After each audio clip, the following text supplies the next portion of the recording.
हमारे चैनल से जुड़ने के लिए YouTube पर लिम्रा एजेंसी सब्सक्राइब करें। ये जुल्म और सितम की आंधी ज्यादा दिन तक नहीं रहेगी। और ऐसा नहीं कि पहली मर्तबा तुम्हारी जिंदगी में ये जुल्म और सितम आए हैं, तुमने अपनी तारीख ही नहीं पढ़ी है। तुम तो हर दौर में इसी जुल्म और सितम की कशमकश से गुजरे हो। सच। अपने रब को राजी करो। और राजी करने की आखिरी बात कह के जा रहा हूं और दुआ देना, थका हुआ बहुत हूं और 10 मार्च तक एक रात खाली नहीं। 11 मार्च को चांद है, रमजान शरीफ। हजरत के साथ अभी बंगाल से होके आया हूं। सुनिए, एक हमारा बहुत बड़ा बादशाह गुजरा है, नाम है उसका हारून रशीद। ये अब्बासी सल्तनत का बड़ा दबदबा वर बादशाह था। खिलाफत राशिदा के बाद इस उम्मत की तबाही का वक्त आया और खिलाफत मलूकियत में तब्दील हो गई। बनो उमैया ने रौंदा आपको भी और आपके दीन को भी। उसके बाद बनो अब्बास ने रौंदा आपको भी, आपके दीन को भी। ये बादशाह अपनी अपनी शरीयत चलाते रहे, शरीयत को तबीयत में तब्दील करते रहे। हारून रशीद बड़े दबदबे का बादशाह।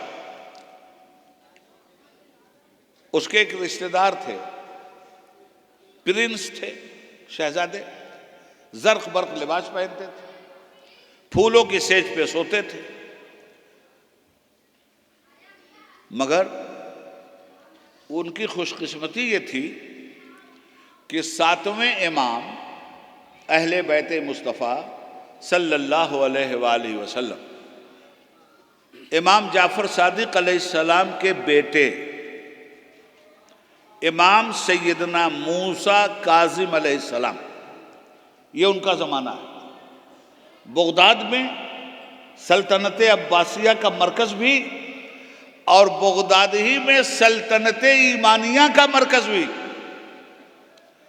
जिस सल्तनत की सरबराही रसूलुल्लाह का शहजादा कर रहा था सल्लल्लाहु अलैहि वसल्लम, इमाम मूसा काजिम। कौन है इमाम मूसा काजिम? इमाम जाफर सादिक के बेटे। इमाम जाफर सादिक इमाम बाकिर के बेटे, इमाम बाकिर इमाम ज़ैनुल आबिदीन के बेटे, इमाम ज़ैनुल आबिदीन इमाम हुसैन अलैहिस्सलाम के बेटे, इमाम हुसैन अलैहिस्सलाम इमाम अली अलैहिस्सलाम के बेटे। ये 7वें इमाम है। बादशाह दलों पे हुकूमत करते हैं, अहले बैते मुस्तफ़ा दिलों पे हुकूमत करते हैं। माशाअल्लाह, सुभान अल्लाह, सुभान अल्लाह, सुभान अल्लाह। उनकी हुकूमत दिलों पे थी। बहुत अच्छा, हर दौर के बादशाह को ऐसे लोगों से बड़ी खारिश होती थी, ऐसे लोगों को जहर दे दे के मरवा देते थे। तो हजरत इमाम मूसा काजिम को भी जहर देने के लिए दरबार में एक साजिश हुई कि मरवा दो इनको। अब जो शहजादा था दरबार का, वो हजरत का मोतक़िद था। दरबारियों ने चुपके से उस प्रिंस को बता दिया कि इमाम मूसा काजिम अलैहिस्सलाम को भी शहीद करने का इसका नापाक इरादा है और उनके मुरीदीनों मुतवस्सिलीन को भी। वो निकले गए सरकार के पास और जा कर के इमाम मूसा काजिम से कहा, सरकार ये हालत है। ऐसा जब में गफीर था हुजूर के पास दीवानों का। हुजूर क्या किया जाए, जान कैसे बचाई जाए? सुनो, ये उस वक्त के मुस्लिम जालिम बादशाह की कहानी है। आज इन जालिमों को देख रहे हो, जरा अपनी भी तारीख पढ़ लो तो उन जालिमों के ज़माने में तुम्हारे मजलूमों ने कौन सा रास्ता अपनाया था, वही रास्ता इन जालिमों के मुकाबले में तुम्हें भी अपनाना पड़ेगा। बहुत अच्छी बात, बहुत अच्छी बात, सच। तो हज़रत इमाम मूसा काजिम ने जब पूरी रुदात सुन ली तो आपने एक मोटा सा कलम उठाया और उठाकर दीवार पर एक बहुत बड़ा हर्फ लिखा, जीम। और अपने मानने वालों से कहा, उसे देखो। अब लोगों ने देखा तो कुछ लोगों ने समझा कि हजरत फरमा रहे हैं जीम से जंगल, जंगल में चले जाओ लोग, अपनी जान बचाओ। कुछ लोगों ने समझा जीम से जबल, पहाड़ों के अंदर जाके अपनी जान बचाओ। ये क्यों रुकू में आ रहा है यार बार बार, थोड़ा ठीक करो। हाँ सुनो, तो कुछ तो चल दिए भाई साहब जंगल, और कुछ चले जबल। उसी में यह शहजादा भी जंगल चला गया। तो इस शहजादे से हजरत ने फरमाया कि तेरे लिए न जंगल न जबल, तू जिम का मतलब कुछ और समझ। एक सेकंड में समझा दिया। हजरत ने फरमाया जिम का मतलब जुनून। तू इतना अक्लमंद है कि तेरी अकल से बादशाह परेशान है, इसलिए अपनी अक्ल अपने इल्म पे जुनून की चादर डाल ले, पागल की तरह से मजजूब बन जा। वाह जिंदाबाद। उन्होंने डाल लिया साहब पागल वाली चादर अपने इल्म और फजल पर। अब जंगलों में रहने लगे, इधर उधर बक बक बक बक करने लगे। बादशाह ने कहा जान बची इन लोगों से, अब हुकूमत को कोई खतरा नहीं। ये कभी कभार जंगल से शहर में आ जाते थे, तो अब बकबक करते थे ना, बाल बढ़े हुए, दाढ़ी बढ़ी हुए, हाथ बढ़ा हुआ, इधर उधर, कभी जमीन की कहें, कभी आसमान की कहें, कभी ईरान की, कभी तूरान की। तो आज जब शहर में आ जाते थे तो लौंडे पीछे पीछे दौड़े, पगलवा आ गया, पगलवा आ गया, पगलवा आ गया, मजा लेते थे लोग। एक मरतबा आ गए और बीच चौराहे पे आके बैठ गए। शोर हुआ, पगलवा आ गया, पगलवा आ गया। उधर से बादशाह की सवारी आ रही थी, देखा इतनी बड़ी भीड़, पूछा मामला क्या है? अरे कहा पगलवा आया हुआ जंगल से। कहा अच्छा। बादशाह हाथी से उतरा और करीब आया तो देखा ये हजरत क्या कर रहे हैं, एक पत्थर नोकीला हाथ में लेके जमीन को कुरेद रहे हैं, कभी दाहिने कभी बाएं, लकीर पे लकीर मारे जा रहे हैं, ऊपर नीचे, दाएं बाएं, पूरब पश्चिम। जानते हो कौन था, कैसा पगलवा था ये?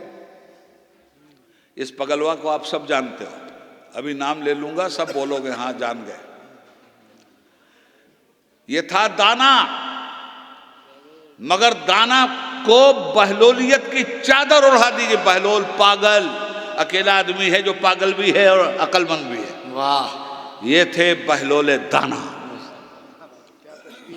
खींच रहे हैं साहब इधर उधर इधर उधर। बादशाह मुस्कुराया, कहा बहलोल बहलोल भी दाना भी। पूछा बहलोल कहाँ कहो? कहा ये क्या खींचतान मचाए हुए? क्या बताऊं मैं? कहाँ बताओ? कहा तुम लोगों की अल्लाह ताला से सुलह करवा लो। अरे बहलोल तो ऐसी बात करेगा ना, तुम लोगों की अल्लाह ताला से सुलह करवा रहा हो। बादशाह हंसा जोर से, बोला हो गई सुलह? कहा नहीं हुई। जब दोनों फरीक राजी हो तब ना सुलह होती है बे, नहीं सुलह हुई। कहा क्यों? कहा वो राजी है सुलह करने के लिए, तुम लोग कहाँ राजी हो? वो तो राजी है सुलह करने के लिए, तुम कहाँ राजी हो? पूछा कैसे सुलह से राजी है वो? कहा वो कह रहा है नमाजें मत छोड़ो सुलह कर लूंगा, शराब मत पियो सुलह कर लूंगा, जुल्म मत करो सुलह कर लूंगा, बेईमानी मत करो सुलह कर लूंगा, मिलावट मत करो सुलह कर लूंगा, जहालत मत करो सुलह कर लूंगा, शर्र फसाद मत फैलाओ सुलह कर लूंगा, कुफ्र का रास्ता छोड़ लो सुलह कर लूंगा, बिदअत खुराफात को तलाक दे दो सुलह कर लूंगा। वो तो तैयार है सुलह करने के लिए, तुम लोग कहाँ सुलह करने के लिए तैयार हो? सुलह कैसे होगी? नहीं हुई, और तुम लोगों की वजह से नहीं हुई। खैर मजाक में उड़ा दी गई बात, चल दिए, पगलवा भी चला गया। एक हफ्ते के बाद मौलाना हसीब साहब शाही कब्रिस्तान से गुजर हुआ बादशाह का, तो देखा हजरत एक टूटी हुई कब्र के पास ये बहलोल बैठे। उतरा बादशाह, देखा फिर वही खींचतान मचाएं। पूछा बहलोल यहाँ क्या कर रहे हो? कहा हारून जगह बदला है मैंने, काम नहीं बदला। जिंदाबाद। मैंने जगह बदली, काम नहीं बदला है। यहां भी सुलह करवा रहा हूं। टूटी हुई कब्र पकड़े हुए थे, बोले सुलह यहां भी करवा रहा। कहा हो गई? कहा नहीं हुई। कहा क्यों? अरे कहा जब वहां करवा रहा था तो वो तैयार था सुलह करने के लिए, तुम लोग तैयार नहीं थे। अब आज तुम लोग यहाँ तैयार हो सुलह करने के लिए, वो सुलह करने के लिए तैयार नहीं। अल्लाह अल्लाह, इसलिए आज ले उनकी पनाह, आज मदद मांग उनसे, कल ना मानेंगे क़यामत में अगर मान गया। उन्हें जाना उन्हें माना, न रखा गैर से काम, लिल्लाहिल हम्द में दुनिया से मुसलमान गया। मेरे भाई आज ही सुलह कर लो। ये इदारे सुलह करवाने के लिए हैं। तबीयत ठीक नहीं थी मेरी, बहुत कुछ बोल दिया मैंने, मगर आखिर में अर्ज़ करता हूँ कि परवरदिगार, जो कुछ भी मैंने तेरे बंदों से कहा है, या अल्लाह अगर मेरी ज़ुबान से जो कुछ हक़ निकला है वो तेरी तरफ से है, और अगर कोई गलती हुई है तो मेरी कम इल्मी की वजह से है। मेरे परवरदिगार, मैं तेरे बंदों को गवाह बनाकर अपनी हर तरह की खुली छुपी गुनाह से, शिर्क से, कुफ्र से, बिदआत से, खुराफात से खुली हुई तौबा करता हूँ। मेरे मालिक, तेरी बख्शिश का दरवाज़ा खटखटाता हूँ। अल्लाहुम्मा इन्नी ज़लमतु नफ्सी ज़ुल्मन कसीरन वला यग़फ़िरुज़्ज़ुनूब इल्ला अंत फ़ग़फ़िरली मग़फ़िरतम मिन इंदिक वरहमनी इन्नका अंतल गफ़ूरुर रहीम। वत्तीन वज़्ज़ैतून वतूर सीनीन वहाज़ल बलदिल अमीन लक़द ख़लक़नल इंसाना फ़ी अहसनि तक़वीम सुम्मा रददनाहु अस्फ़ला साफ़िलीन इल्लल्लज़ीना आमनू व अमिलुस्सालिहात फ़लहुम अज्रुन ग़ैरु ममनून। आमनतु बिल्लाह सदक़ल्लाहुल अलीयुल अज़ीम। खूब की सैर चमन फूल चुने शाद रहे, बाग़बां जाता हूँ गुलशन तेरा आबाद रहे। वस्सलामु अला मनित्तबल हुदा। खुदा हाफिज़। सलाम अलैकुम व रहमतुल्लाहि व बरकातुहू। खुदा हाफिज़।